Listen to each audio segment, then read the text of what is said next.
hello, good morning, good afternoon, good evening.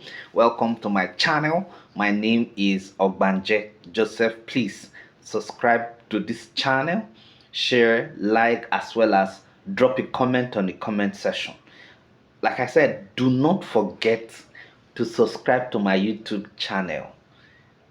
Thank you very much. So, today we are going to be looking at the socialist economy. The socialist economy, or what some people call, command economy or planned economy.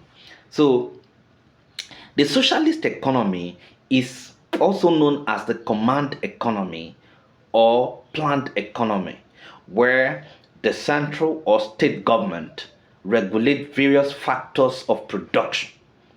In fact, the government is the final authority to take decisions regarding production, utilization of the finished industrial products, and the allocation of revenues earned from their distribution. The government certified planners come second in the hierarchy. They distribute the works among the labor class who actually undergo the toiling part of the entire process. Now, some examples of command economy are China, former USSR, and perhaps two of the best, they are perhaps two of the best, you know, instances of command economy.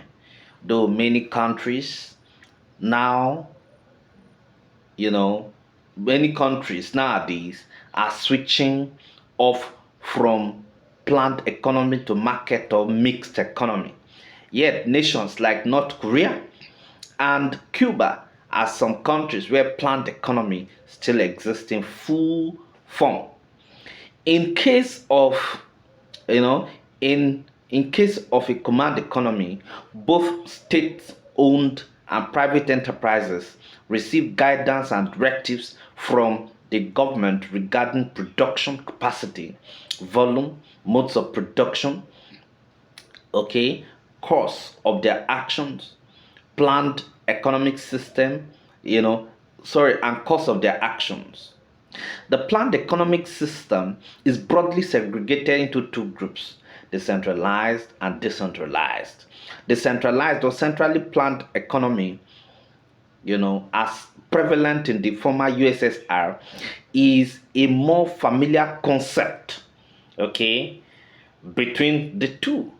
The decentralized, the decentralized command economy, okay, on the other hand, is more theoretical in nature with little or no application in the actual economic sphere. Okay, so now let us look at the features. What are the major features, of a socialist economy? Number one, the socialist economy is more stable and it guarantees constant exploitation of the existing resources. It is least affected by financial downturns and inflations. Number two, in a carefully planned command economic system, both surplus production and unemployment rates remain at a reasonable level. Number three, the steady nature of planned economy encourages investment in long-standing project-related, infrastructures without any possibility of financial recession. Number four, command economy is just opposite to the concept of market economy with respect to the basic money making approaches. While market economy tends to multiply the wealth of the nation through the gradual process of evolution, command economic system prefers deliberate planning of the entire money making process for better results. In fact, such sincere economic planning in the long run proves beneficial to improve prove beneficial to improve the economic conditions of a country. Number five, command economy emphasizes, more on collective benefits rather than the requirements of a single individual. Under such circumstances, reward, wages, and other monetary benefits like bonus are distributed on the basis of the joint rendering of services. This is how command economy actually eradicates the profit making at individual levels. So what we have just talked about is actually a command economy or a planned or socialist economy.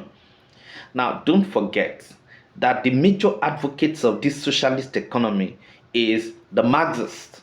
They are of the view that if the economy is centrally planned, okay, the society is actually going to be better for it.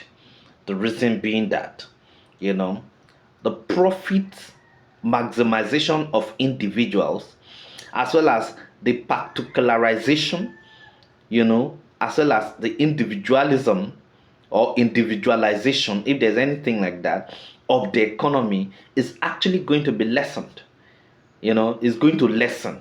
And when it goes down, what happens is that the government is actually fully in charge of the economy. And when the government is in charge of the economy, it makes the economy to actually go round, okay, because the government actually plans for the entire populace, okay. So now all the vagaries, all the volatility, all the volatilities that are actually that are that are found in a capitalist economy are not actually there in a planned economy, because the government ensures that some of these shocks are actually ward off by the government in its by the government itself. So at this point, it is the government that actually is in charge of the economy. The state is actually is the one that is in charge of the commanding height of the economy. So to that extent, you find out that every command or a planned economy is actually an economy that is not actually volatile. It's an economy that is actually not left, to the mercy of the volatility of, of the outside world, or, according to the according to the manipulation of the invisible and by the what? By the capitalist. So the government is tacitly in charge of the economy and ensures that government plans, or the state plans for all individuals within the society. So it makes, it makes selfishness. It actually makes monopoly, to be discouraged, because the state ensures that everybody is properly planned and catered for.